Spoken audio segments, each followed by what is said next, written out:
இங்கயா படுத்து இருக்கிறேன்? அந்த அருணாசலம் ஷாப்ல வண்டியை கொடுக்காதா வண்டியை கொடுக்காதான்னு எத்தனை வாட்டி சொல்லிருக்கேன் உங்ககிட்ட? சொல்லிருக்கானா? ஆமா சொல்லிருக்கு.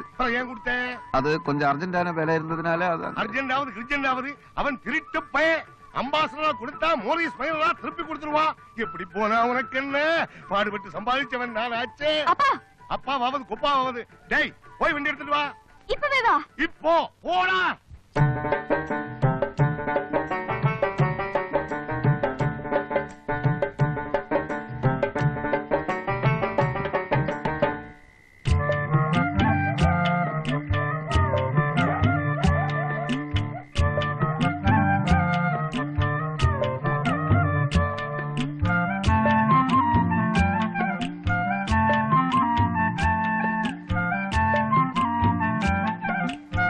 ஐயா பசிக்குது ஐயா.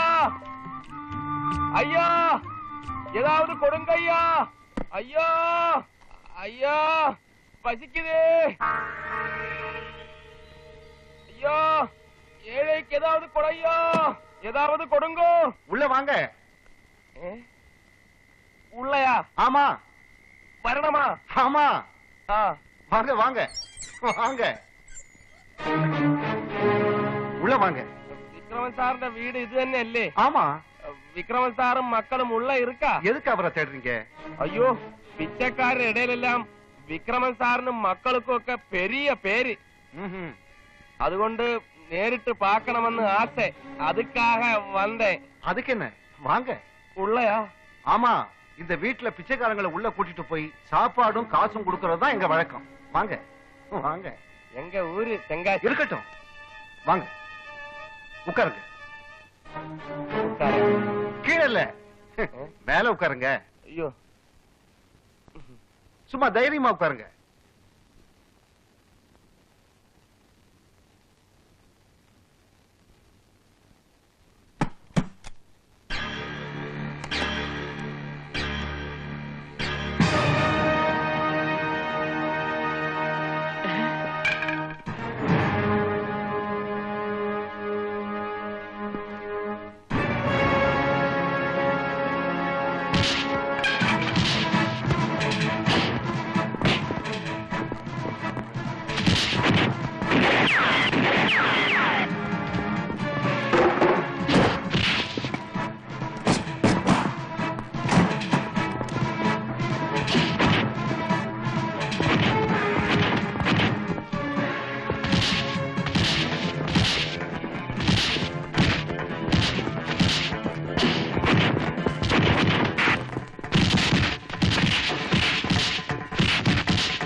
ഇത് ഞാനാ. പാതിരാ.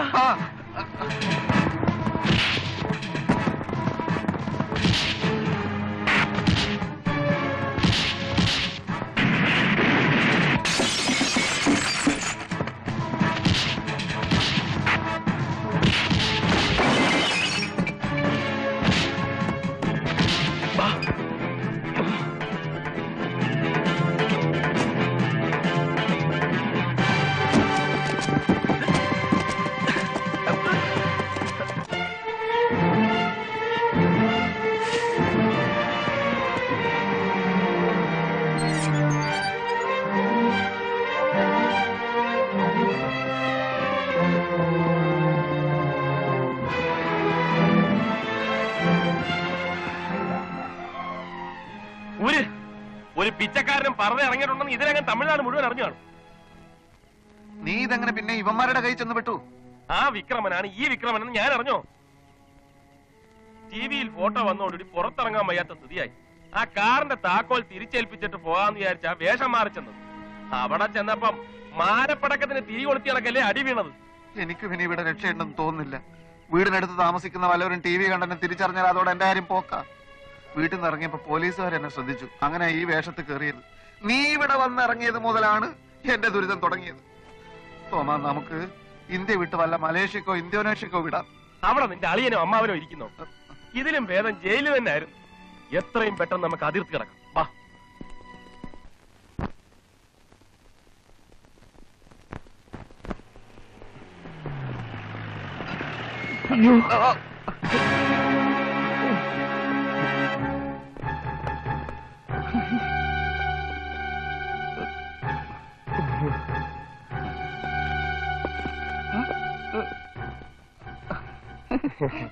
சார், நாங்க வந்து செகண்ட் ஷோ படம் பார்க்க போறேன்.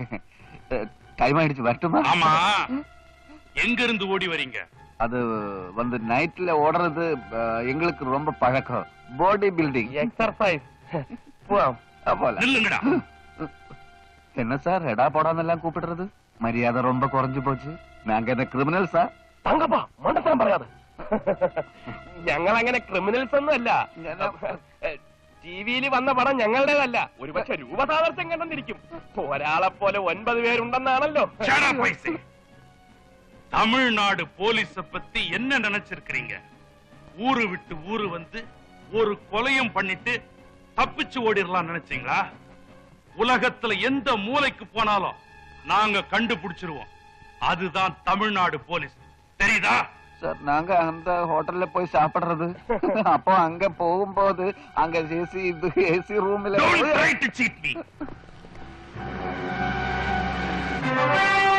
ஹலோ, வாங்க வாங்க, வெல்கம் வெல்கம்.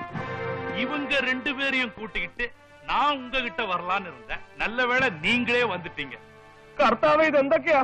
നമുക്ക് സ്റ്റേഷനിൽ പോകാം. பைசே, நீங்க விருப்பப்பட்டபடி இவங்க 2 பேரையும் உங்ககிட்டயே ஒப்படைக்கிறேன். அந்த மத்த விஷயங்களை அப்புறம் பார்த்து. ஓகே.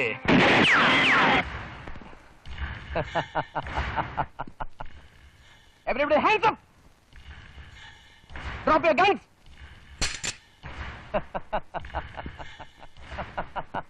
കൊള്ളാം. ഒറ്റ വെടിക്ക് കുറെ പക്ഷികൾ. പരോളിൽ മുങ്ങി നടക്കുന്ന 2 പ്രതികൾ, 2 ഇന്റർനാഷണൽ ക്രിമിനൽസ്, അവർക്ക് പാദസേവ ചെയ്യുന്ന ഒരു കരിങ്കാലി police officer. Are you not ashamed? You are maligning the proud heritage of this precious land, Tamil Nadu, which has given birth to eminent personalities like Bharatiyar, Thiruvalluvar, Rajaraja Cholan, Veeramanda Kattabomman and MGR. Anyway, this is a very serious blow to the Kerala police and me.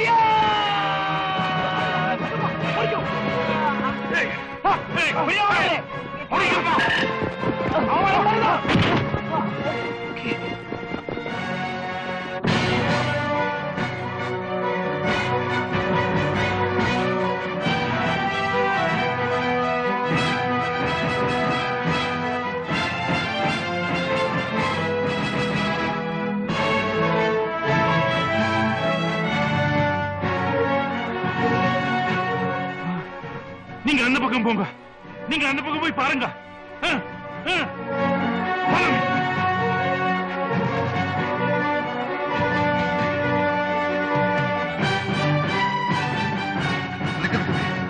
തോമ, 2 പേര് ഒരുമിച്ചുള്ള ഈ പോക്ക് അപകടമാണ്. നീ ഈ വഴിക്ക് പോയിക്കോ. എന്റെ കാര്യം ഞാൻ നോക്കിക്കോളാം.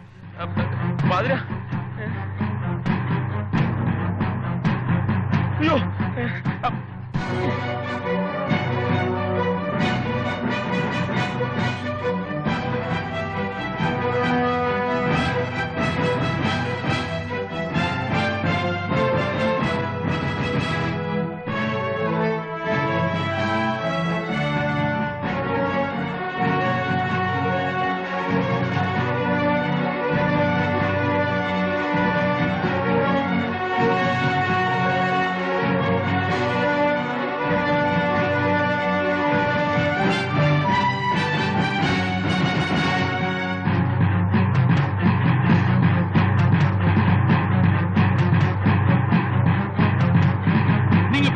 போய் பாருங்க.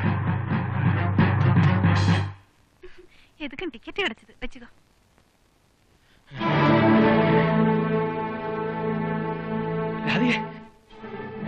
ഒന്നിങ്ങി വന്നേ. എന്നെ കുറച്ചുപേര് കൊല്ലാൻ വരുന്നു. എന്തിന്? എല്ലാം ഞാൻ വിശദമായിട്ട് പിന്നെ പറയാം. സംസാരിച്ചിരിക്കാൻ സമയമില്ല. ഫ്രണ്ടാണല്ലേ? ഇവിടെ നില്ല്. ബാ.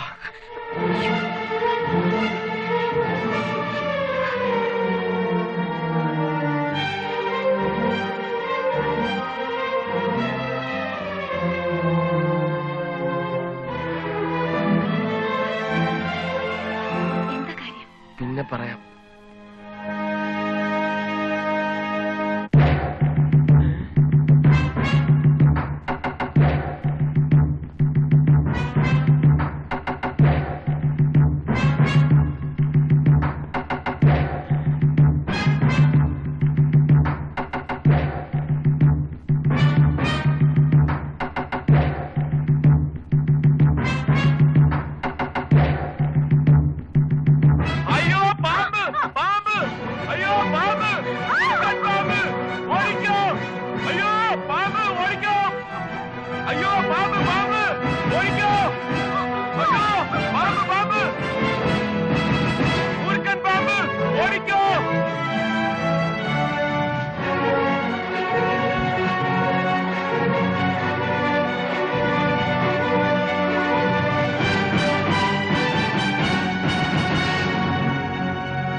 കിടന്ന കാലത്ത് നമ്മൾ തമ്മിലുള്ള അന്തരം എനിക്കറിയാമായിരുന്നു.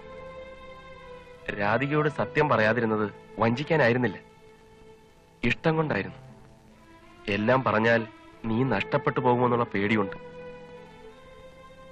ജയിൽ കിടക്കുമ്പോഴാ എല്ലാം എന്തൊരു മണ്ടത്തരമാണെന്ന് മനസ്സിലായത്.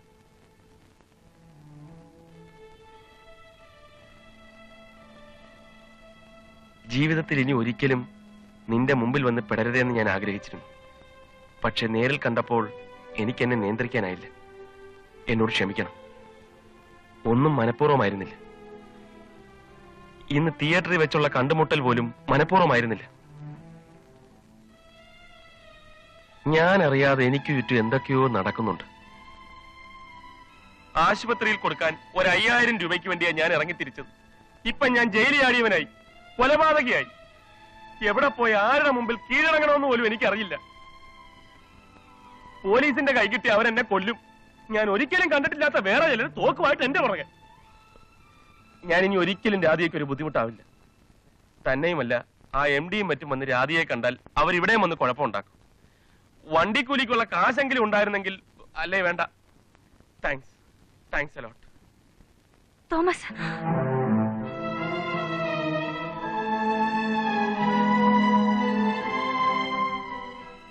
വേണ്ട രാധിക, ഞാനിനി ഇവിടെ നിന്നാൽ രാധികയ്ക്ക് കൂടി ആപത്താണ്.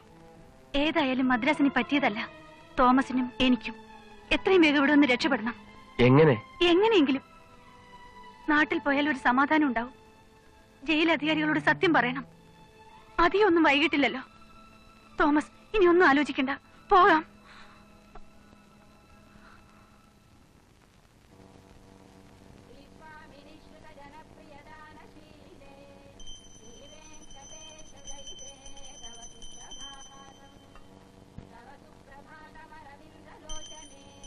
എന്തിനാണ് ഈശ്വര എന്നെ ഇങ്ങനെ പരീക്ഷിക്കുന്നത്? കാപാലികന്മാരുടെ കയ്യിൽ നിന്ന് കഷ്ടിച്ചാണ് ഇന്നലെ രക്ഷപ്പെട്ടത്. കൊള്ളയും കൊള്ളിവെപ്പും ഞാൻ എന്നേ നിർത്തിയില്ലേ ഈശ്വര. എന്റെ സമാധാന ജീവിതം തകർക്കല്ലേ. എന്തൊക്കെ പറഞ്ഞാലും എന്റെ പടം TV-യിൽ വരുത്തിയത് കുറച്ച് കടന്നു കൈയായിപ്പോയി. ഏതായാലും വന്നത് വന്നു. ഇനിയും എന്നെ സെൻട്രൽ ജയിലിലേക്ക് അയക്കല്ലേ മുറുഹ.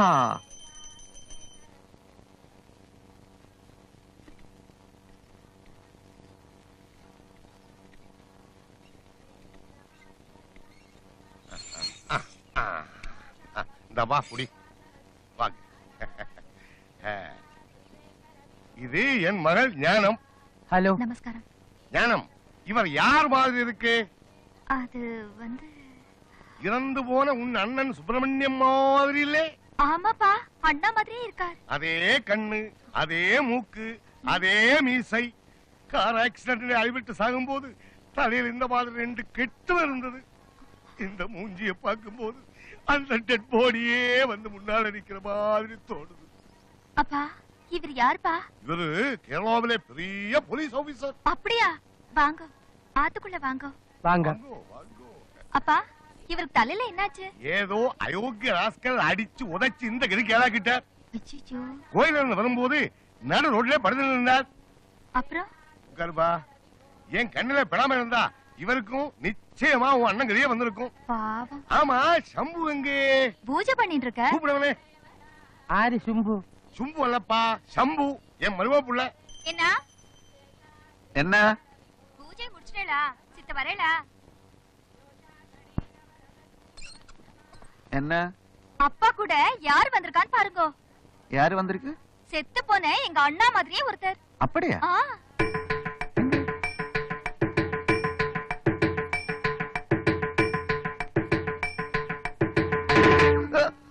என் மருமக பிள்ளையானதுனால சொல்லவில்லை, அவர் ஹரிச்சந்திர மாதிரி.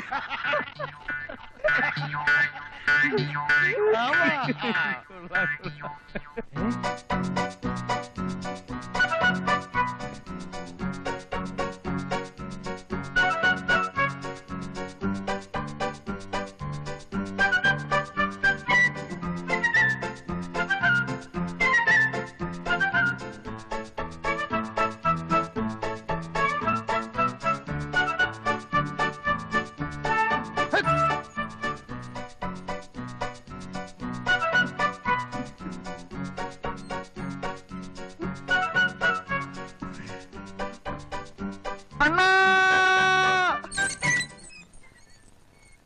എല്ലാം ഞാൻ വിശദമായിട്ട് പിന്നീട് പറയാം. തൽക്കാലം എന്നെ ഇവിടെ നാട്ടിക്കല്ലേ സാർ.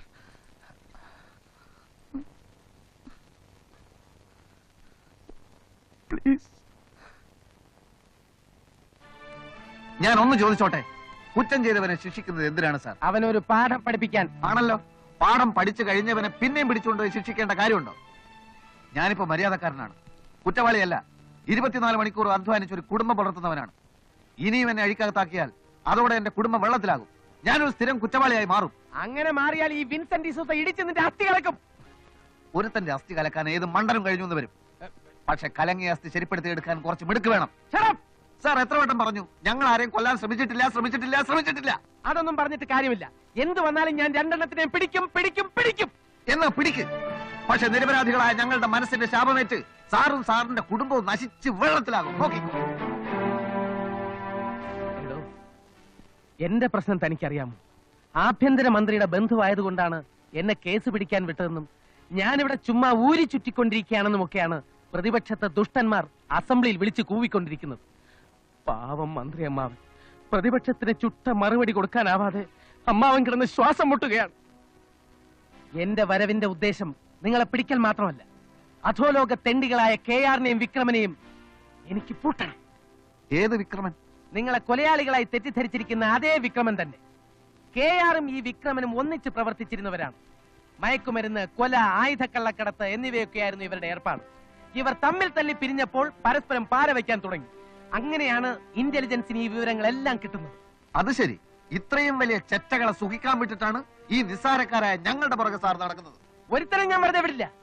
അവന്മാരെ ഞാൻ പിടിച്ചാൽ മന്ത്രി അമ്മാവനെ ആണുങ്ങളെ പോലെ തലയുയർത്തി നടക്കാൻ നോക്കും. അപ്പൊ പിടിക്കണം സാർ. തടി കൊണ്ടും ബുദ്ധി കൊണ്ടും എന്ത് സഹായം വേണമെന്ന് പറ, ഞാൻ ചെയ്യാം.